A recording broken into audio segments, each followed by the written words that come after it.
ये माताएं जो होती है ना, छोटे छोटे बच्चे को लंगोट पहनाती हैं। हमारे यहाँ पर उसको पुंथरिया भी कहते हैं। छोटी सी कपड़ा माए उसको पहनाती हैं। बच्चे को जन्म लिए बच्चे को माँ जो लंगोट पहनाती है, उसमें कितनी जेब होती है? उसमें कोई जेब होती है क्या? जम के तो बोलो, नहीं होती। एक माँ जन्म लिए बच्चे को जो पुंथरिया पहनाई है, जो लंगोट पहनाई है, उसमें जेब नहीं होती। और एक मरने के बाद जो तन पर कपड़ा उड़ाया जाता है, उसमें भी जेब नहीं होती। जेब नहीं।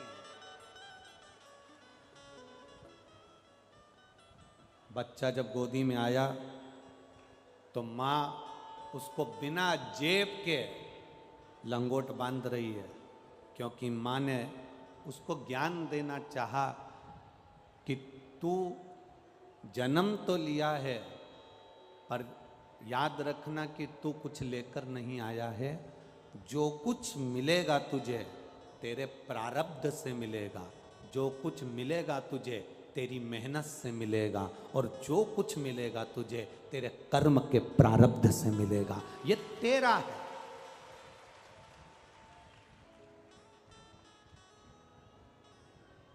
और कई लोग कहते हैं कि यहां से जाएगा, जब मुट्ठी बांधे आया जग में हाथ पसारे जाएगा। क्या तू लेकर आया जग में, क्या तू लेकर जाएगा? शिव महापुराण की कथा कहती है ऐसा नहीं है कि कुछ नहीं लेकर जाओगे, जाओगे जरूर। यहाँ जितने आए हो ना, एक आध बिस्कुट का पैकेट तो तुम्हारे बैग में जरूर जाएगा।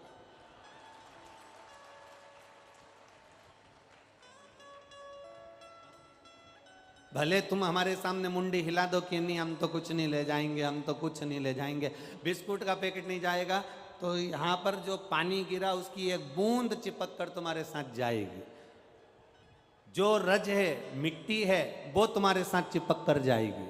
और सुनो, दुनिया के लोग कह दे कि मरने के बाद कुछ भी तुम्हारे साथ नहीं जाता। शिव महापुराण की कथा कहती है, तुमने जो भूखे को भोजन कराया, प्यासे को पानी पिलाया, किसी को कोई अच्छा कर्म किया, किसी की सेवा कर दी, तुमने जो अपना पुण्य कमाया है वो तुम्हारे साथ जाने वाला है, कोई दूसरे के साथ नहीं जाएगा। तुम्हारा पुण्य तुम्हारे साथ। ये बनखंडेश्वर महादेव समिति कमेटी, जो ये बनखंडेश्वर महादेव कमेटी जो ये कथा का आयोजित करी, और मुख्य यजमान श्री रानेश जी चौहान जी और श्रीमती अंजू जी चौहान जी जो इसके जजमान बने हैं। इस समिति, हमने पहले भी जब ये समिति, हम व्यासपीठ से हमेशा कहते रहते हैं कि चिंता कर कर कभी भी शिव महापुराण की कथा मत करना, क्योंकि शिव पुराण की कथा किसी की सामर्थ्यता नहीं है कि कोई करा ले। शिव महापुराण की कथा तो केवल देवाधिदेव महादेव ही करा सकते हैं और कर सकते हैं। ये किसी की सामर्थ्यता नहीं। अगर जजमान परिवार आज दोनों बैठे हैं चौहान परिवार से, दोनों पति पत्नियां विराजमान है, उनके बच्चे विराजमान है, उनका कुटुंब, उनका परिवार अगर बैठा हुआ है, तो ये विश्वास मानकर चलना, आप नहीं बैठे हो, ये तो मेरा देव अधिदेव महादेव। क्योंकि शंकर की कथा में लिखा है, शिव पार्वती ईश्वर जी गोरा जी बनकर, गणा और गौर बनकर, शंकर पार्वती यजमान बनकर बैठते हैं। रामचरितमानस की कथा होती तो जजमान होते, श्रीमद् भागवत की कथा होती राजा परीक्षित जजमान होते, विष्णु पुराण की कथा होती सूत सोनक का संवाद में यजमान होते। जितनी पुराणे होती हैं सबका यजमान होता है, केवल एक शिव महापुराण ऐसी होती है जिसका यजमान अगर बैठता है तो वो शंकर और पार्वती के स्वरूप में बैठता है। केवल एक शिव महापुराण की कथा जिसमें शिव और पार्वती यजमान बनकर बैठते हैं। ये कोई नहीं करा सकता। घर में बारात में 50 मेहमान आते हैं और 50 मेहमान आते हैं तो टेंशन रहती है। यहाँ 7 दिन तक 7-7, 8-8 लाख, 9-9 लाख, 7-7 लाख भक्त आते हैं तो चिंता महादेव को रहती है, यहाँ कोई दूसरे को नहीं।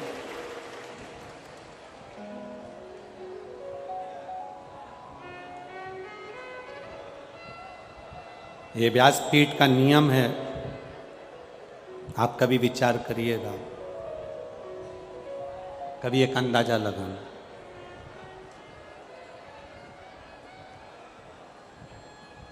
शिव महापुराण की कथा का कभी एक प्रयोग अपनी जिंदगी में कर कर देखना।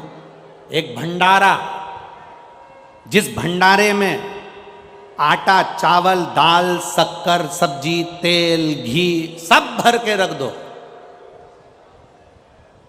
सब भर के रख दो, और उस भंडारे का आनंद मेरे शिव महापुराण की कथा में मेरे बाबा से तुम कभी एक प्रयोग कर कर देखना। जहाँ शिव पुराण की कथा होती हो वहाँ भंडारा जो भरा होता है, बाबा की कथा पूरी हो जाती है, भक्त चले जाते हैं, भंडारा दुगना तिगना उतना कि उतना ही भरा मिलेगा, खाली नहीं मिलेगा। शिव का भंडारा कभी खाली नहीं मिलेगा तुम्हें। जितने आटे की बोरी, जितने चावल की बोरी, जितने शक्कर की बोरी, जितना पोहा की बोरी, जितना सामान है, आलू की बोरी, सब्जी की बोरियां उतनी की उतनी बढ़ती चली जाएगी, पर खाली नहीं होगी, क्योंकि मेरा शंकर अकेला नहीं आता। इतने भक्तों का पेट भरने के लिए पहले वो काशी में से अन्नपूर्णा को रवाना कर देता है कि जाकर वहां पेट तुझे भरना है, वहां जाकर पेट तुझे भरना है। बस निवेदन एक ही है, भक्तों के पेट भरने की जवाबदारी मेरे महादेव ने ले रखी है, पेटी भरने की जवाबदारी मेरे महादेव ने नहीं ली है। पेट भर देगा, तुम्हें खाली नहीं। एक पत्र आया है, देखिए किसी ने लिखा,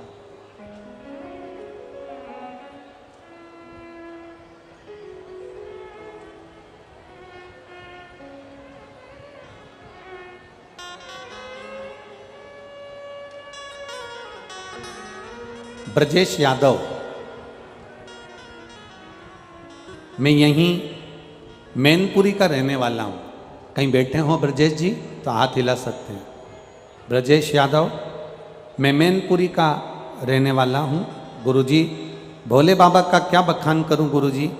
मैंने पहले आर्मी में नौकरी करी है, फिर मैं सेवानिवृत्त होने के बाद घर आ गया। मन में थोड़ी सी निराशी रही कि इतनी जल्दी मेरी सेवानिवृत्ति हो गई और अब कोई कामकाज नहीं। तब मेरी धर्मपत्नी ने, जिसका नाम रेखा यादव है, उसने पशुपतिनाथ का व्रत करना प्रारंभ करा और मेरी पत्नी ने मुझसे कहा अपन दोनों सीहोर चलते हैं कुबेरेश्वर धाम, वहाँ से रुद्राक्ष लेकर आते हैं। हमारा रिजर्वेशन हो गया। बाबा की कृपा का हम क्या वर्णन करें। हम बाबा से ये कहने के लिए कुबेरेश्वर जा रहे थे कि मैं सेवानिवृत्त हो गया हूँ आर्मी में से, मेरी नौकरी वापस लग जाए कहीं पर भी, ऐसी कृपा कर दो। बस रिजर्वेशन पक्का करवाया और जाने की तैयारी होने लगी। इतने में कॉल लेटर आया कि आपका टेस्ट करने के लिए आपको बुलाया गया है, और वापिस मुझे बुलाया गया। मेरी पत्नी सीहोर गई, वहाँ से रुद्राक्ष लाई, कंकर लाई। हमने 21 दिन तक उसका पूजा अर्चना करी और बाबा से विनती करी कि मेरी नौकरी लग जाए। 25 फरवरी 2023 को मेरा वापस सिलेक्शन हो गया और मुझे सरकारी नौकरी वापस मिल गई। मैं बाबा को यहाँ नमन करने के लिए आया हूँ। शिव तत्व है। कहीं बैठे हों, ब्रजेश यादव मैनपुरी से हैं, पहले आर्मी में सर्विस करी है, उसके बाद अभी सरकारी नौकरी में। शिव तत्व आप ही हैं क्या? हाथ हिला दो एक बार। हर हर महादेव, हाथ हिला दीजिए एक बार। ये शिव तत्व है, ये ओघड़ दान, ये त्रिकाल। तेरी कृपा बिना न हिले एक भी अणु, लेते हैं श्वास तेरी कृपा से तनु तनु। बखान क्या करूं मैं राखों के ढेर का, चपटी भभूत में खजाना कुबेर का। हे गंगधार मुक्ति द्वार ओमकार तू, भोले ओमकार तू। आयो शरण तिहारी शंभो कार कार तू। ये शिव है, शिव।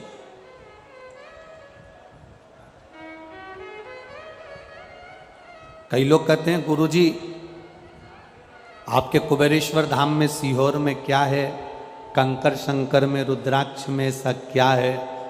हम उनसे कहना चाहेंगे हमें तो नहीं मालूम कि उसमें क्या है, पर इतना जरूर मालूम है कि जो एक बार कुबेरेश्वर धाम की धरा पर आता है वो 3 महीने में वापिस पहुंच जाता है। ये तो जरूर पक्का है, ये वहां की रीत है। कुबेरेश्वर धाम के रुद्राक्ष में क्या है हमें नहीं मालूम, पर उसके उस रुद्राक्ष का एक आनंद ये जरूर है। आप दुनिया के कितने रुद्राक्ष तुम्हारे पास में हो, उसको पानी में डालकर रखना, वो थोड़े दिन में बदबू मारेंगे और गल जाएंगे, टूट जाएंगे, सड़ जाएंगे। पर कुबेरेश्वर धाम का जो रुद्राक्ष होता है उसको रोज पानी में गलाओ, रोज शंकर जी को चढ़ाओ, रोज उसका आचमन करो। वो जैसा है, जैसी उसकी सुगंध है, जैसा उसका आनंद है, वो जिंदगी भर वैसा की वैसा रहता है, उसमें कुछ नहीं होता, क्योंकि वो शंकर कंकर की धरा का है, कोई साधारण नहीं है वो।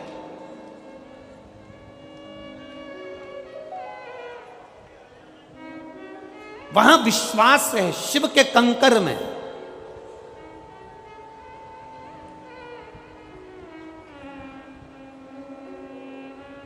हाँ, ये जरूर है बाबा की भूमि है कंकर शंकर की। अभी मंदिर का निर्माण चल रहा है, भवन का निर्माण चल रहा है, धर्मशाला का निर्माण चल रहा है, एक बड़ी गौशाला का निर्माण चल रहा है। ये सब धीरे धीरे बाबा के हाथ में है, बाबा कराने वाला है, ये उसके हाथ में और वो कराए।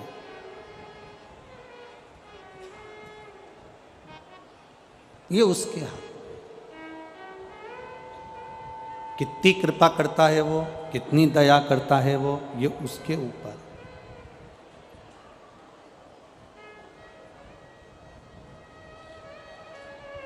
आपकी और हमारी सामर्थ्यता नहीं कि हम कुछ कर सकें। और यहां बैठे हुए जितने भी भक्त हैं, जितने कार्यकर्ता इस वनखंडेश्वर कमेटी के हैं और यजमान परिवार हैं, कभी अपने मुख पर ये लेकर मत आना कि हमने इस शिव महापुराण की कथा को करवाया। आपके मुख पर आना चाहिए ये तो महादेव ने शिव महापुराण की कथा को करवाया। हमारी क्या सामर्थ्यता है? लोग कहें कि क्या ले जाओगे, क्या लाए, तुम कहना मेरा पुण्य मेरे साथ में जाएगा। मैंने जो दान करा, मैंने जो पुण्य करा, मैंने जो सत्कर्म करा, सावन के महीने में, अधिक मास के महीने में, चतुर्मास के महीने में मैंने अगर किसी भूखे को भोजन कराया, एक गिलास पानी पिलाया है, मैंने अगर किसी रूप में भी किसी की सहायता करी है, वो पुण्य मेरा मेरे साथ जाएगा, वो किसी दूसरे के साथ नहीं जाएगा।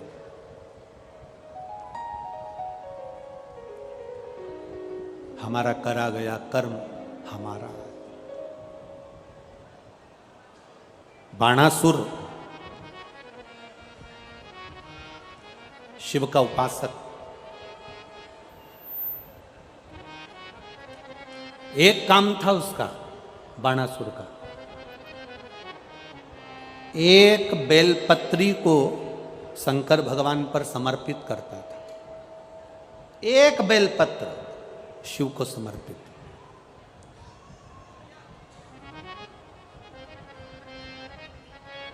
एक सोने का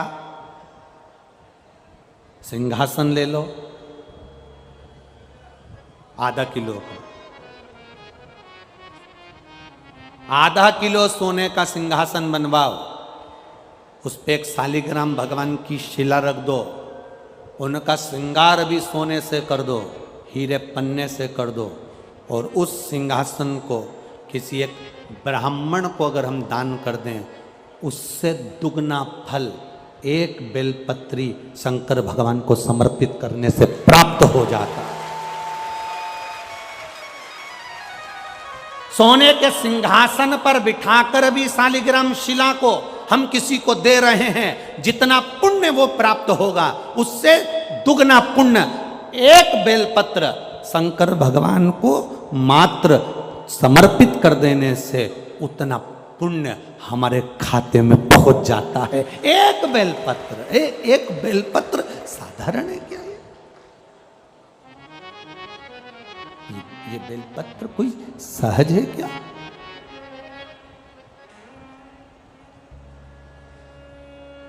चौसठ देवियां योगनियां, ब्रह्मा विष्णु महेश, 33 कोटि देवी देवता सब इस बेलपत्र के अंतर्गत विराजमान है। इस बेलपत्र में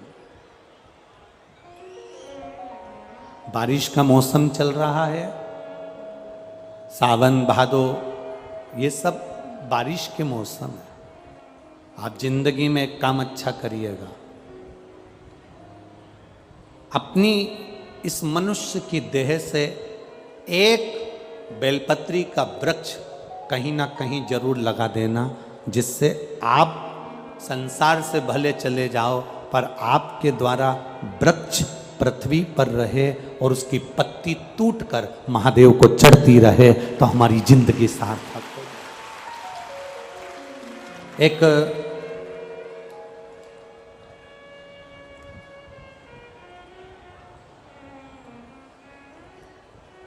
उज्जैन की एक संस्था है, अवंतिकापुरी की, अनाज तिलहन व्यापारी संघ उज्जैन अवंतिकापुरी, जिसके अध्यक्ष हैं श्री गोविंद जी खंडेलवाल। ये अनाज तिलहन व्यापारी संघ उज्जैन के द्वारा 60,111 बेलपत्री के पौधे पूरे उज्जैन में घर घर में लगाए जा रहे हैं। एक बार जोरदार ताली बजाए। और धन्यवाद दूंगा संपूर्ण भारत की जैन समाज को, संपूर्ण भारत के जैन समाज जिसमें तरुण सागर जी क्रांति मंच को धन्यवाद दूंगा, जो तरुण सागर जी महाराज जिन्होंने अपने कड़वे प्रवचन से पूरे भारत की भूमि को नहीं देश और विदेश को सम्मान दिलाया है। ऐसे परम पूज्य तरुण सागर जी महाराज का क्रांति मंच जैन समाज द्वारा, तरुण क्रांति मंच के द्वारा भी लाखों वृक्ष हरित क्रांति के रूप में पूरे विश्व में लगाए जा रहे हैं, पूरे भारत में लगाए जा रहे हैं। संपूर्ण तरुण क्रांति मंच को मेरी ओर से साधुवाद, धन्यवाद। दो चीजें अपने अंदर रखिएगा, एक मंदिर से जो भी निर्माल्य चढ़े, मंदिर में जो भी फूल पत्ती चढ़े, उस निर्माल्य को गंगा में, यमुना में, सरयू में, सरस्वती में, नदियों में, बावड़ी में, तालाब में, कुएं में मत जाने दो। उसको मंदिर से उठाओ, उसकी खाद बनाओ या एक खड्डे में ले जाकर डालते जाओ। खाद बनने के बाद उसको पेड़ पौधों में डाल दो। हमारी नदियों को पवित्र रहने दो, जल का स्तर इस पृथ्वी पर बना रहे। नदी है, जल है तो हमारा कल है। इसलिए विठले सेवा समिति ने जगह जगह समिति से जुड़े हुए लोग निर्माल्य विसर्जन की गाड़ियां चला रहे हैं अपने खर्चे से। सरकार कचरा उठाने का वाहन चलाती है सरकार के खर्चे पर यह दुनिया का पहली ऐसी क्रांति है, ये पहली दुनिया का ऐसा आनंद है शिवपुराण का कि निर्माल्य विसर्जन के रथ भक्त अपने खर्चे से चलाते हैं और बड़े उमंग के साथ मंदिर में जाकर निर्माल्य उठाकर लाकर उसकी खाद बनाकर वृक्षों को डालते हैं। और मैं धन्यवाद दूंगा, यहाँ की भी एक निर्माल्य विसर्जन की गाड़ी,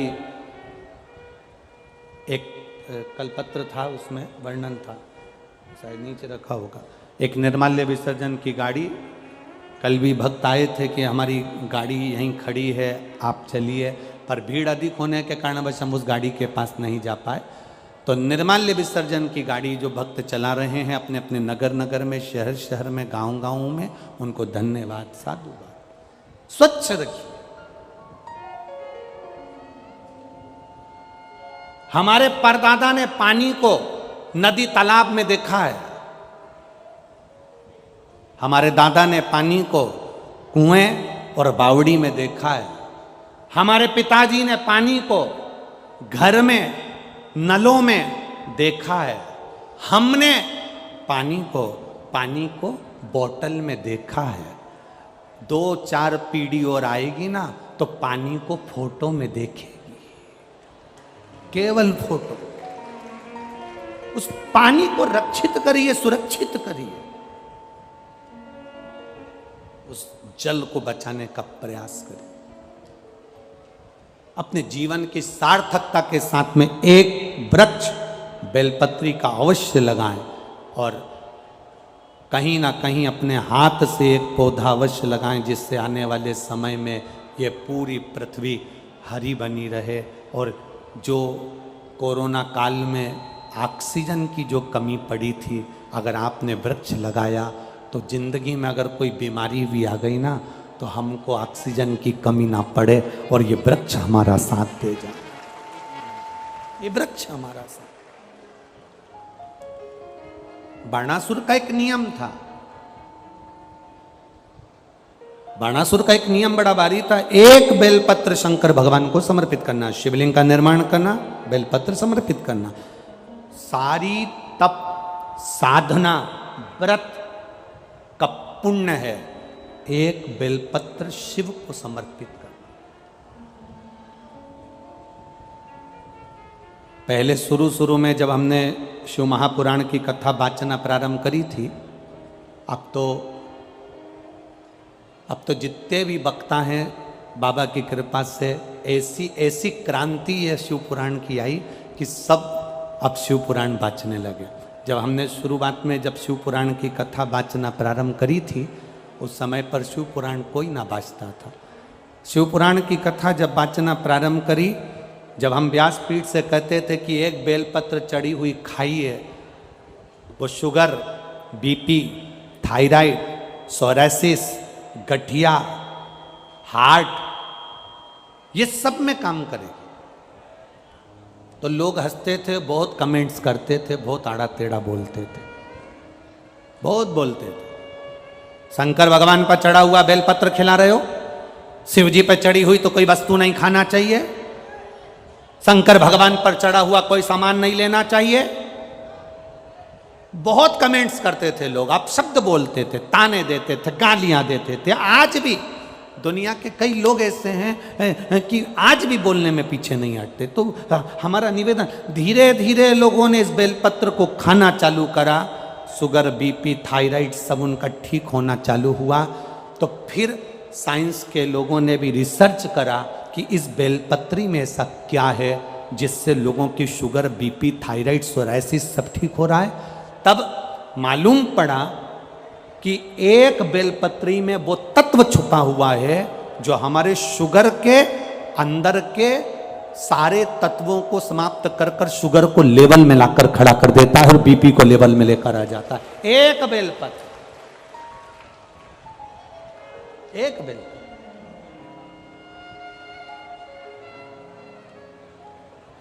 इसलिए शिव पर चढ़ी हुई बेलपत्र, एक बाणासुर एक बेलपत्र शंकर भगवान को समर्पित कर रहा है, बाणासुर एक बेलपत्र शिव जी को समर्पित करता है। उसके भीतर के भाव को शुद्ध करने के लिए, उसके भीतर के भाव को आनंदित करने के लिए एक बेलपत्र बाणासुर शंकर भगवान को दे रहा है, एक बेलपत्र।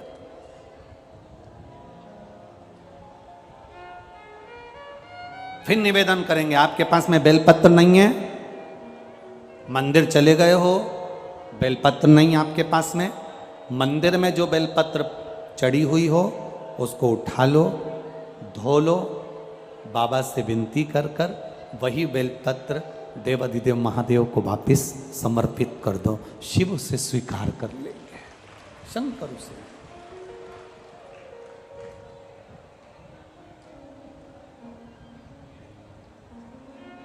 शिव उसे स्वीकार कर ले, शंकर उसे। और फिर अच्छे से सुनिएगा, अगर मान लो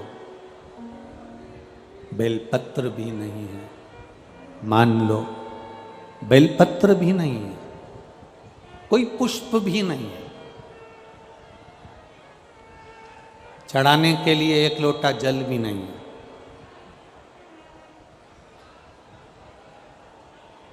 पूजन का कोई सामान तुम्हारे पास में नहीं है, तब एक काम करना, बाबा के मंदिर में जाकर थोड़ी सफाई करना, थोड़ा साफ कर देना मंदिर। बहुत सारे दिए लगे हों तो दिए को उठाकर एक साइड रख देना।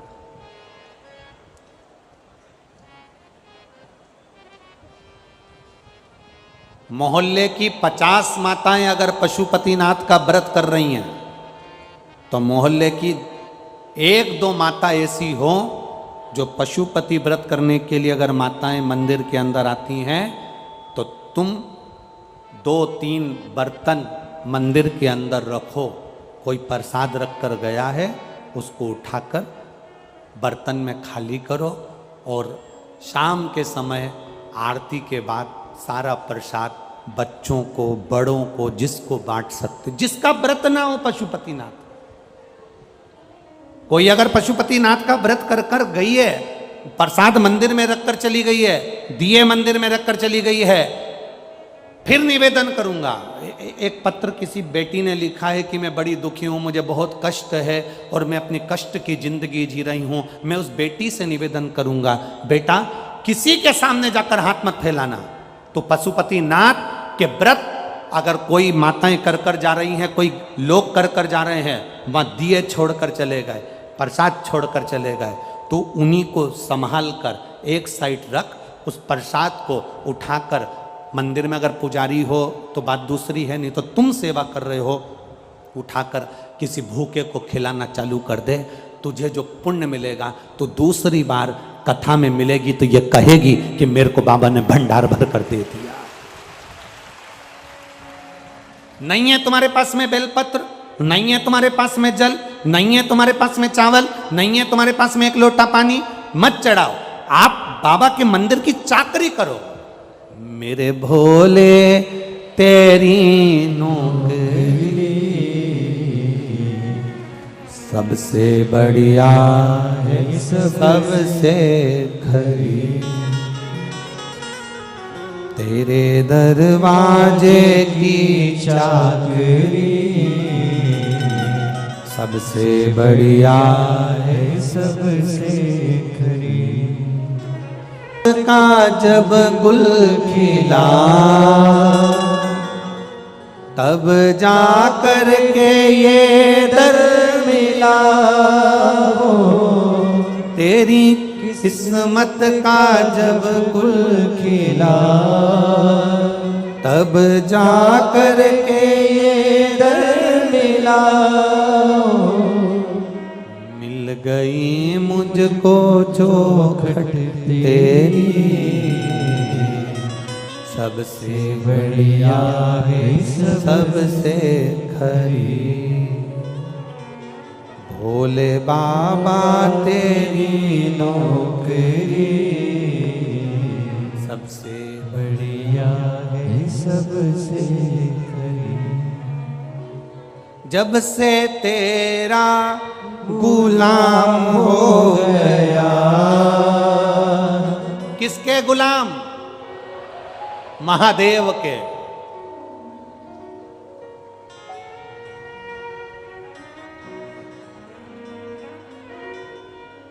बहुत सारी कथाएं तो हम व्यासपीठ से कहना नहीं चाहते, नहीं तो कह देना तो लोगों को बड़ा बुरा लग जाता।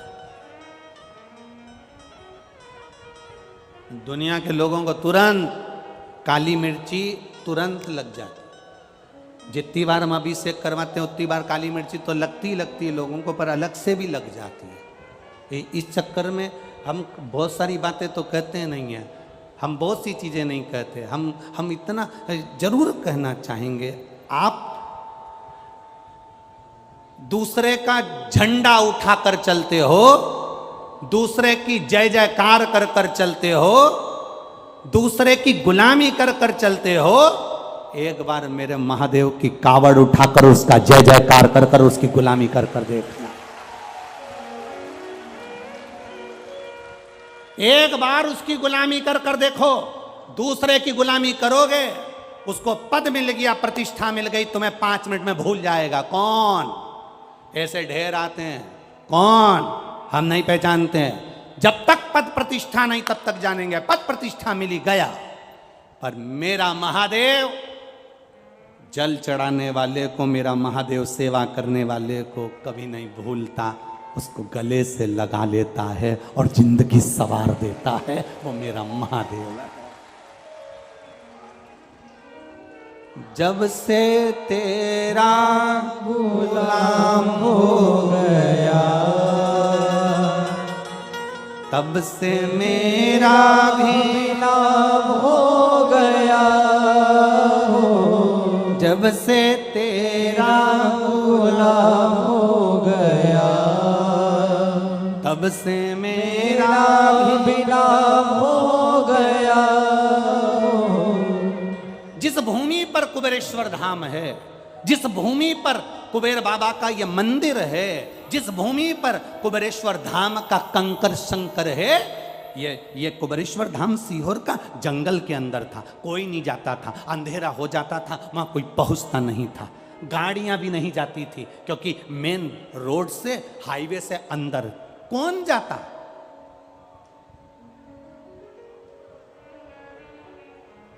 ये शरीर बाबा बुलाता, वहां सांपों ही सांपों का ढेर रहता, सांप बहुत रहते कंकर शंकर की धरा पर, सांपों का क्रम। अब वहां जाते, सेवा करते, झाड़ू लगा लेते, थोड़ा सा पोछा लगा लेते, थोड़ी सी सेवा चाकरी कर देते। कंकर बहुत थे, उसी में सर्प घूमते थे, तो मन में आता था कि ये कंकर में सांप जब चलते होंगे तो उनको रगड़ लगती होगी, इसलिए कंकर को बीन कर एक साइड रख देते थे। पर सांपों का भी काम ऐसा था कि वो कंकर में जाकर प्रवेश करते थे। बड़ी विचित्र था। उस समय कोई नहीं आता था, जंगल क्षेत्र, कोई कौन पहुंचे। एक कुआं बाबा का वहां कंकर, और उसी कंकर की सफाई, आराधना, चाकरी, सेवा करते करते जब से तेरा गुलाम हो गया, हमने सोचा भी नहीं था कि बाबा हाथ पकड़कर मैनपुरी तक लेकर आ जाएगा, इतने कथाओं का आनंद करा देगा, ये सोचा नहीं। उसकी गुलामी करी है, और करो। ठाठ से कहना, अगर कोई तुमसे पूछे किसके गुलाम हो, किसके नौकर हो, किसकी नौकरी करते हो, तब छाती ठोक कर कहना, मेरे काल अधिपति महाकाल की नौकरी करता हूं, मेरे कुबेर भंडारी की नौकरी करता हूं, मेरे कुबेरेश्वर धाम की नौकरी करता हूं, उसकी चाकरी करता हूं, उसकी सेवा करता हूं।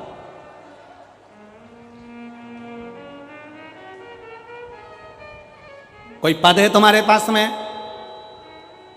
पद है, पद का मतलब होता है चरण। कोई पद है तुम्हारे पास में? कोई पीठाधीश, मठाधीश, कोई छो तुम्हारे पास में कोई पद है? उसने कह देना मेरे पास में 2 नहीं, मेरे पास 2 नहीं, मेरे पास तो 8 पद रखे हैं। 2 मेरे भोलेनाथ के, 2 मेरी माता पार्वती के, 2 मेरे गणेश जी के, 2 मेरे सदानंद कार्तिकेय के, 8 पद मेरे पास में है। और जिसके पास में शंकर भगवान के पद होते हैं, उसको पद की जरूरत नहीं पड़ती, उसकी प्रतिष्ठा खुद बढ़ती है। पद नहीं, प्रतिष्ठा बढ़ना चालू हो जाता है।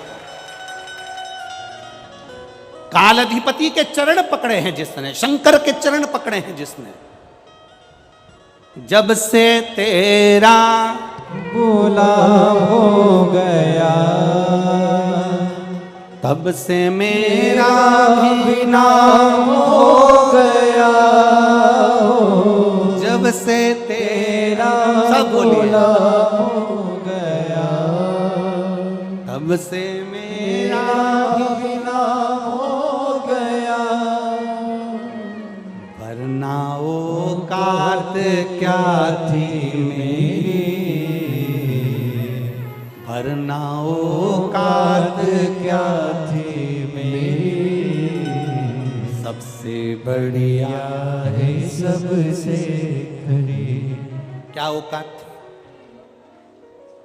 बाणासुर के पास में था क्या? लंका के राजा रावण के पास था क्या? भस्मासुर के पास था क्या? अंधकासुर के पास था क्या? क्या था? ऐसा कौन है कोई अगर कह दे कि मुझे शंकर ने नहीं दिया? एक 33 कोटि देवी देवताओं में से एक एक देवता ढूंढ कर लेकर आना और एक देवता का भी नाम बता देना कि जिसको शंकर ने नहीं दिया, जिसको शिव ने नहीं दिया।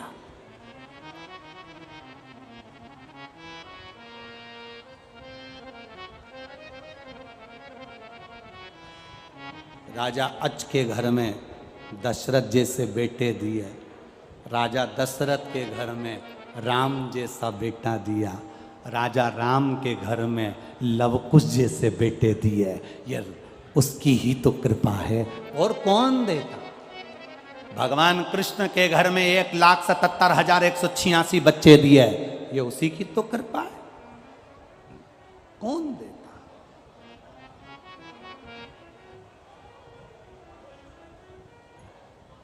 कितना एक लाइन आरती की आप लोग गाते हो ना माँ,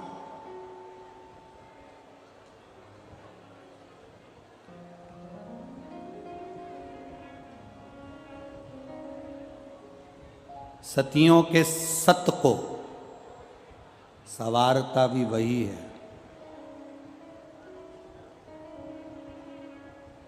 दुनिया की गोदी में संतान देता भी वही है।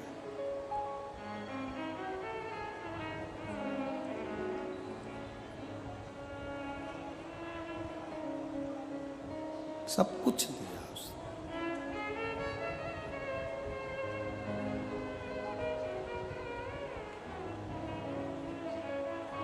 मेरे भोले तेरा सहारा है, मेरे भोले तेरा सहारा है, मेरी नैया का तू किनारा है, मेरी नैया का तू किनारा है। उसके सहारे हम, बाणासुर ने एक बेलपत्र समर्पित कर कर कर शंकर भगवान से वर प्राप्त कर लिया था कि मुझे हजारों भुजाएं दे दो, राजसी ठाट दे दो, वैभव दे दो, सत्ता दे दो। सब कुछ बाणासुर को मिल गया था, सब कुछ। क्या नहीं दिया मेरे शिव जी ने? क्या नहीं प्रदान करा मेरे भोलेनाथ ने? सब दे दिया। सबसे जल्दी राजी होने वाला देवता एक ही तो है, शंकर भगवान। एक लोटा पानी चढ़ाओ, 3 बार ताली बजाओ, बम बम बोलो, राजी। दक्ष प्रजापति ससुर, सिर कट गया, फिर काय का सिर लगा? जम के बोलो जरा, बकरे का। अब तुम्हारे यहां से सिर कटा और उस पर बकरा का मुंह लगा दो, तो बकरा हिंदी बोलेगा, अंग्रेजी बोलेगा कि संस्कृत बोलेगा? बकरा तो एक ही चीज बोलता है, बप बप बप बप बप बप बप बप।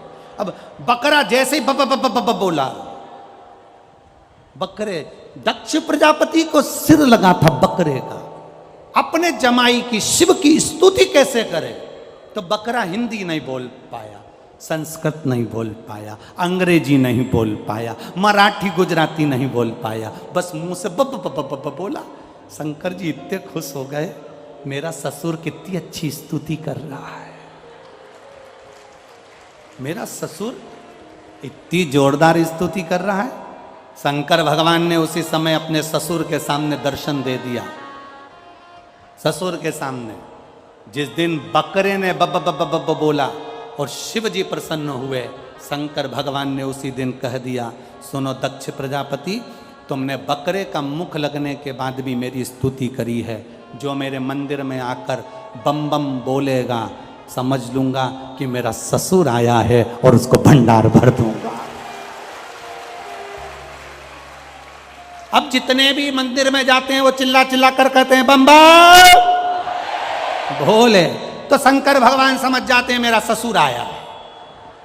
अब कई माताएं भी बोलती है बम बम भोले, तो शंकर भगवान समझ जाते हैं कि सास भी साथ में आई। उसमें मेरा वो घरदानी तो रिश्ते बनाने में नंबर 1, संबंध अच्छे।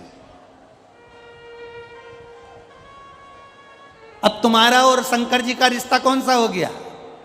ससुर और दामाद का। बोलो सही है गलत है? भगवान से रिश्ता बहुत करीब का बनाकर रखना, बहुत करीब का। जिस विधायक जी से मिलना है, सांसद जी से मिलना है, मंत्री जी से मिलना है, मुख्यमंत्री जी से मिलना है, प्रधानमंत्री जी से मिलना है, राष्ट्रपति जी से मिलना है, अध्यक्ष जी से मिलना है, इससे मिलना है, तो उसके करीबी, उसका करीबी।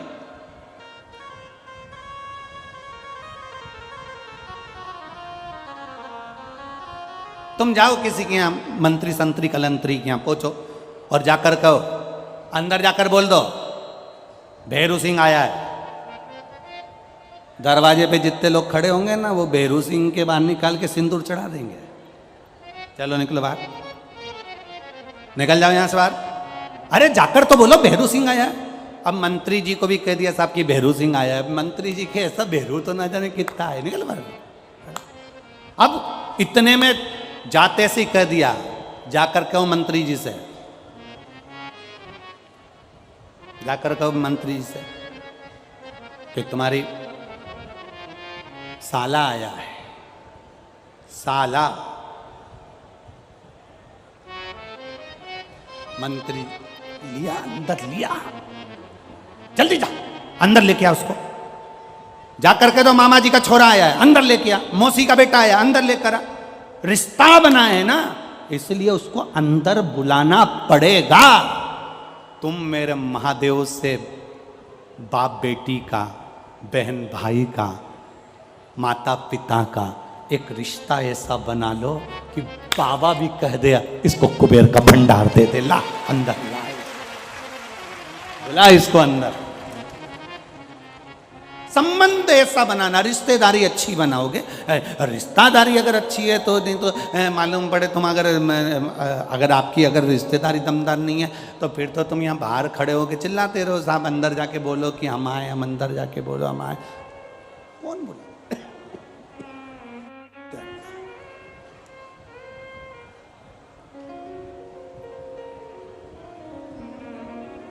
उससे संबंध अच्छे बने। जब संबंध अच्छे बनेंगे तो वो साथ है, संबंध अच्छे। बाणासुर ने शिव जी की आराधना कर कर भगवान शंकर को साधा है। तब शिव महापुराण की कथा कहती है कि बाणासुर तप कौन सा करता है? एक बेलपत्र अगर शंकर भगवान के मंदिर में समर्पित कर रहे हैं, ये तप साधना ही है। भगवान शिव को हाथ जोड़कर नमन कर रहे हैं इस कलिकाल में, ये तप साधना ही है। किसी भूखे को भोजन करा रहे हैं, ये तप साधना है। किसी प्यासे को पानी पिला रहे हैं, ये तप साधना है। किसी के बीमारी में हमने उसको औषधि दिला दी, ये तप साधना है। उस कोई पढ़ना चाहता है, उसकी एजुकेशन के लिए हमने थोड़ा खर्च कर दिया, ये तप साधना है। ये तप साधना व्यक्ति के जीवन की एक आनंदमय साधना, आनंदमय साधना।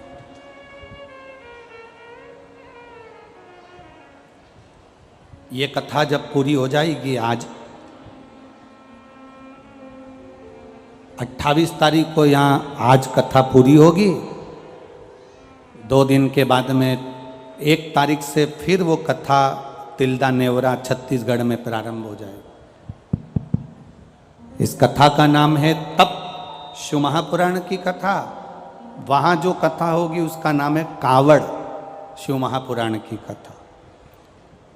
उस कथा में हमें ये समझना है कि परशुराम भगवान ने कावड़ उठाई, भगवान विष्णु ने कावड़ उठाई, भगवान ब्रह्मा ने कावड़ उठाई, पार्वती जी ने कावड़ उठाई, षडानंद कार्तिकेय जी ने कावड़ उठाई, गणेश जी ने कावड़ उठाई, श्री हनुमंत लाल जी ने कावड़ उठाई, श्री राम जी ने कावड़ उठाई, भगवान कृष्ण ने कावड़ उठाई। उस कावड़ शिव महापुराण की कथा में हमें ये जानना है कि देवताओं ने जो कावड़ उठाई थी, स्वयं मनु और शत्रुपा ने कावड़ उठाई। उस कावड़ का महत्व क्या है? जो उसमें बांस बांधा जाता है, उस बांस का महत्व क्या है? उसमें 2 कलश लोटे बनते हैं, उसका महत्व क्या है? कावड़ लेकर जाने वाले के घर में क्या कर देना चाहिए जब कावड़ लेने जाए कि उसके घर में जिंदगी में कभी संपदा की कमी ना आए? वो कावड़ का महत्व क्या है? लोग उठाए और चल दिए कावड़ लेकर, वो नहीं, घर में ऐसी क्या चीज रखकर जाएगा कि आते से ही कावड़ का थोड़ा सा जल बचा हुआ उस पर डालेगा, तो वो सिद्धता से कम नहीं है। तो 10 किलोमीटर, 25 किलोमीटर, 50 किलोमीटर, 100 किलोमीटर चलकर गया है, चढ़ाया जल, उस जल में से थोड़ा सा जल बचाकर जो तू लाया है, वो जल किस जगह पर डलना चाहिए जिससे हमारे घर में जिंदगी में कभी धन संपदा की कमी ना आए, वैभव की कमी ना आए। वो कावड़ का महत्व समझे तो लोग। बस उठाया, मम्मी कावड़ लेकर जा रहा हूँ, पापा कावड़ लेकर जा रहा हूँ, उन्होंने भेज दिया, जाओ, मना नहीं। पर उसमें से बचा हुआ जल, एक अंश, एक चम्मच भी जल लेकर आए हो, तो वो जल किस जगह पर चढ़ना चाहिए जिससे उस कावड़, तुम 100 कदम, 100 किलोमीटर, 50 किलोमीटर, 150 किलोमीटर, 200 किलोमीटर चल के जा रहे हो, वो क्या तुम्हारे पास में होना चाहिए? किस जगह पर?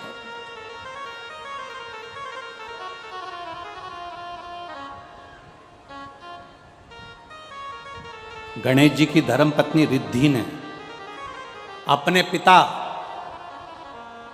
विश्वरूप जी से कहकर पहली बार जब कावड़ उठाई थी, तो रिद्धि ने उस कावड़ से क्या क्या नहीं पाया था। क्या केवल अपन लोग कह देते भगवान हमें रिद्धि सिद्धि देना, तो रिद्धि को इतना सारा बल कहां से मिला? शुभ और लाभ को इतना बल कहां से मिला? उसको हमें जानना है। इसलिए उस कथा का नाम कावड़ शिव महापुराण की कथा रखी, जो 2 बजे से 5 बजे तक है। उसको समझिए, जीवन में उसको समझ। लंकाधिपति रावण ने तप करा, बाणासुर ने एक बेलपत्र चढ़ाकर तप साधना का बल बढ़ाया है, अपने तप साधना को बढ़ाने का प्रयास किया है बाणासुर। और बड़े तप महाराज।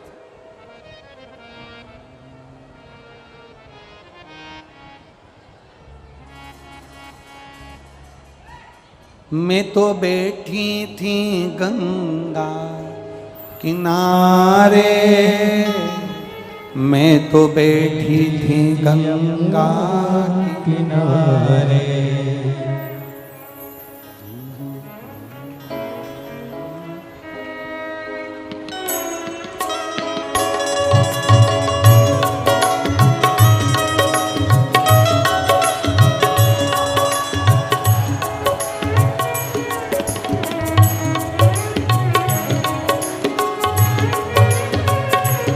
आओ से दिल तुझको दिया ओ भोलेनाथ, दिल तुझको दिया ओ भोलेनाथ, ये क्या कर दिया ओ भोलेनाथ, ये क्या कर दिया ओ भोलेनाथ,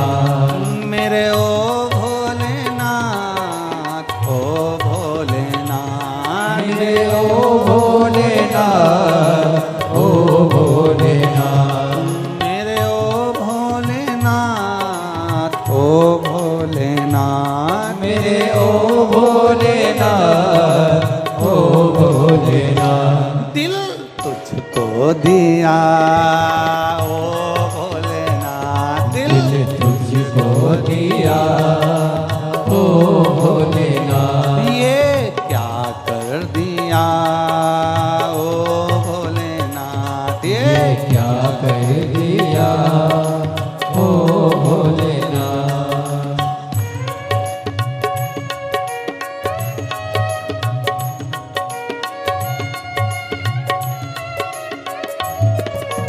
जय हो।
भोले शंभू।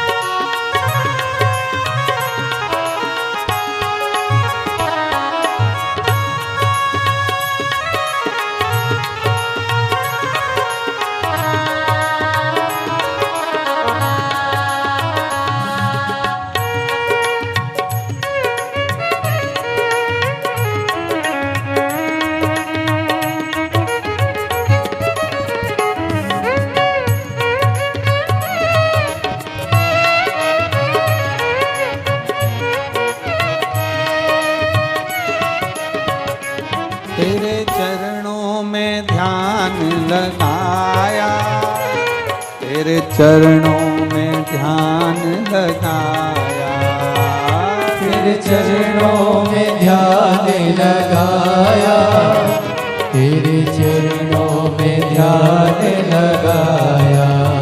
ओ तेरे चरणों में ध्यान लगाया, तेरे चरणों में ध्यान लगाया, ओ तेरे चरणों में ध्यान लगाया, तेरे चरणों में ध्यान लगाया।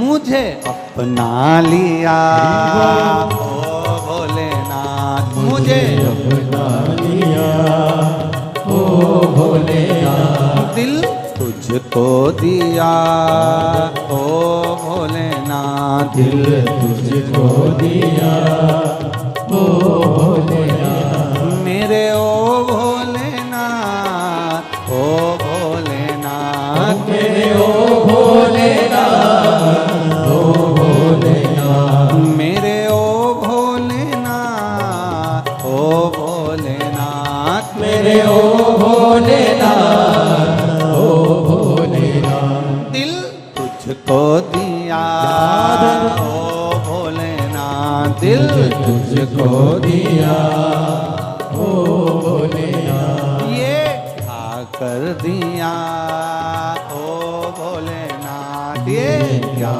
कर दिया ओ भोलेनाथ।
गंगा किनारे, मैं तो बैठी थी गंगा किनारे, मैं तो बैठी थी गंगा किनारे, मैं तो बैठी थी गंगा किनारे, मैं तो बैठी थी गंगा किनारे।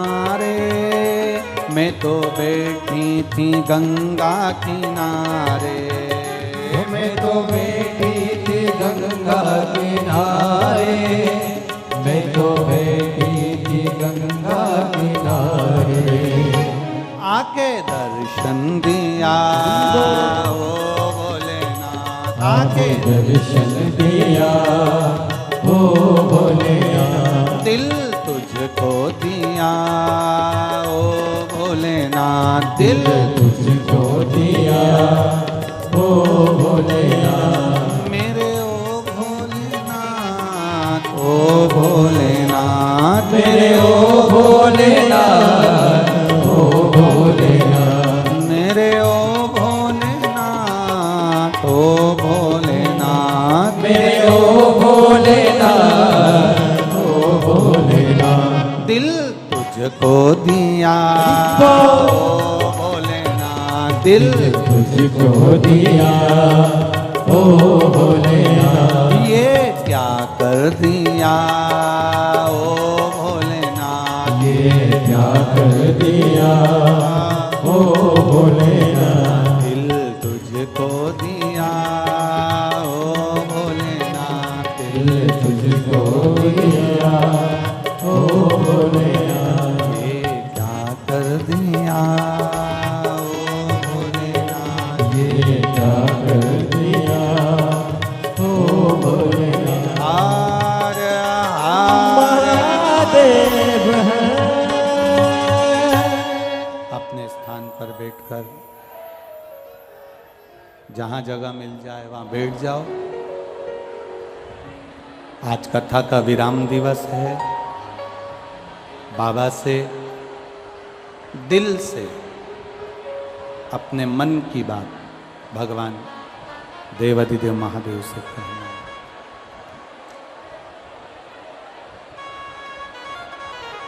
भगवान शिव से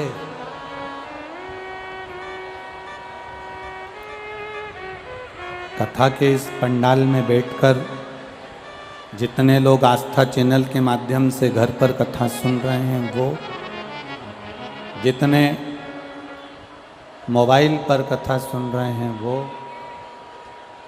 और जितने इस पंडाल में जहाँ तहाँ जहाँ आपको जगह मिली है वहाँ बैठकर बाबा देवाधिदेव महादेव से प्रार्थना करना, दिल से बाबा से विनती करना। शिव महापुराण के मूल आनंदमय मंत्र का स्मरण करिएगा, हृदय से बाबा के मंत्र का जाप करिएगा। शंभु श्री शिवाय नमस्तुभ्यं, श्री शिवाय नमस्तुभ्यं, श्री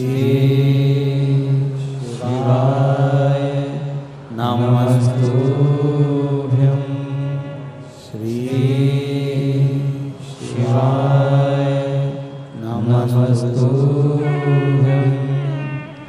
श्री शिवाय नमस्तुभ्यं।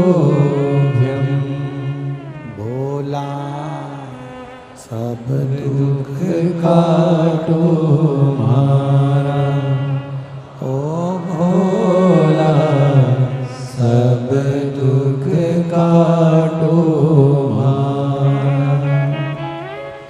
शिव शंकर जपो तेरी माला, भोले बाबा जपो तेरी माला।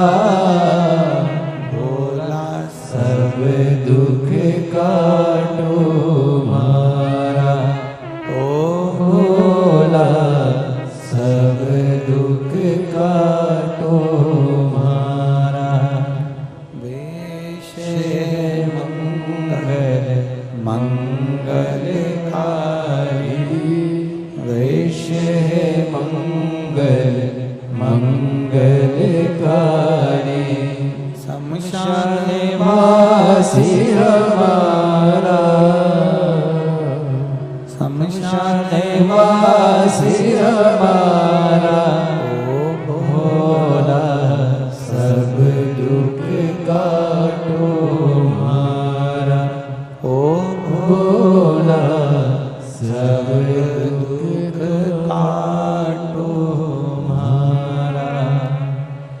बाबा देव अधिदेव महादेव। बाणासुर शिव जी से वर प्राप्त कर लिए, हजारों भुजाएं हो गई उसकी, धन वैभव सत्ता सब कुछ। गला पकड़ रहा है। धन वैभव सत्ता सब कुछ उसका हो गया। शिव जी ने बाणासुर से कहा कि तुमने इतना सब कुछ प्राप्त कर लिया, अब और कुछ चाहिए तुम्हें?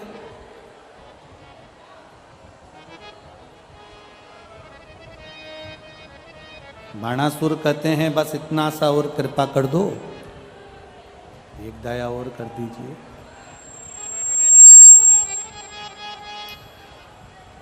वो दया केवल इतनी सी है कि जब मैं आपको युद्ध के लिए याद करूं और मेरा कहीं पर अगर युद्ध चल रहा हो, मेरा कहीं पर अगर युद्ध चल रहा हो और मैं आपको याद करूं, तो आप मेरी ओर से युद्ध करने के लिए वहां पधारो। शिव जी ने कहा तथास्तु। और कुछ मांगना है?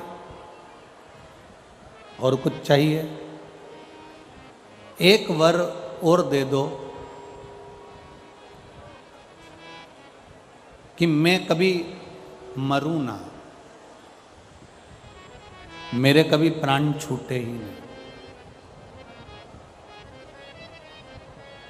मेरे कभी प्राण ना जाए, मैं अजर और अमर हो जाऊं, ये वर मुझे दे दीजिए।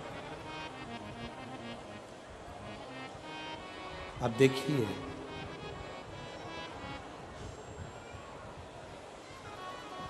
सारी दुनिया में केवल एक मृत्यु सत्य है।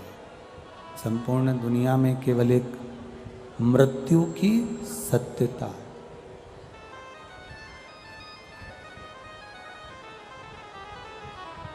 और बाणासुर कह रहे हैं कि ये मृत्यु पर मेरी विजय हो जाए, मैं अजर अमर हो जाऊं, ऐसा वर दे दो। शिव जी ने कहा ये तो नहीं हो सकता कि तू मरेगा नहीं, और कुछ अगर मांगना हो तो तू मांग सकता, और कुछ अगर तेरी मर्जी हो तो तू मांग।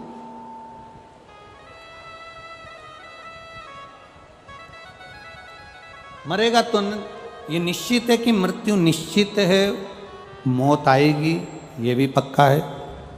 पर अगर तेरा मन कर रहा है और कुछ मांगने का तो मांग ले, तो मुझे वर दे दो, अगर मरूं तो किसी कुंवारी कन्या के हाथ से मरूं। अब एक बहुत बड़ा प्रसंग सामने आ जाता है कि भाई उसको लगा कि इतना बल तो किसी में होगा नहीं, और कन्या में तो, स्त्री में तो वैसे भी बल ना होता है, और कुंवारी रहेगी, छोटी रहेगी, तो फिर मुझे मार नहीं सकती है, फिर तो मेरा मरना निश्चित नहीं है।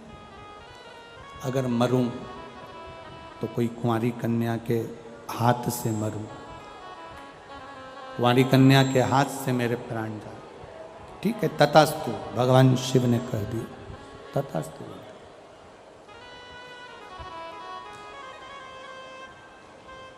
जब व्यक्ति के पास में बहुत सारा वैभव आ जाता है, जैसे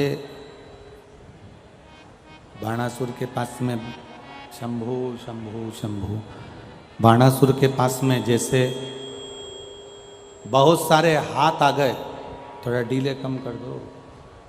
बाणासुर के पास में बहुत सारे हाथ आ गए। अब इतने सारे हाथ आ गए कि दुनिया के लोगों को मालूम पड़ गया कि यहाँ पर इसके बहुत सारे हाथ हैं, तो कोई लड़ना ही नहीं चाहता, कोई झगड़ा ही नहीं करना चाहता। अब इसने जाकर भगवान शिव जी से कहा, भोलेनाथ जी मेरे इतने सारे हाथ आपने दे दिए, बाणासुर कह रहा है मेरे सहस्त्र हाथ आ गए, इतने हाथ आ गए, अब मुझसे कोई युद्ध नहीं लड़ता। इसलिए भोलेनाथ जी मेरा मन करता है कि मैं आपसे युद्ध लड़ूं। अब जिसने दिया, जिसने प्रदान किया, अब उससे युद्ध लड़ने के लिए जा।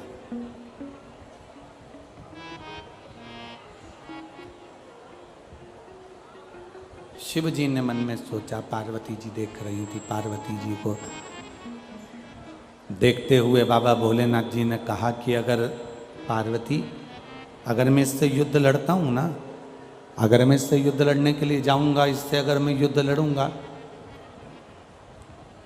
और मैंने क्रोध में आकर अगर इसके हाथों को काट दिया, तो दुनिया के लोग कहेंगे कि महादेव ही ने बर दिया था और महादेव ने हाथ काट दिए। शिवजी ने बर दिया और शंकर भगवान ने काट दिया, तो ये तो दुनिया के लोग मुझ पर हंसेंगे।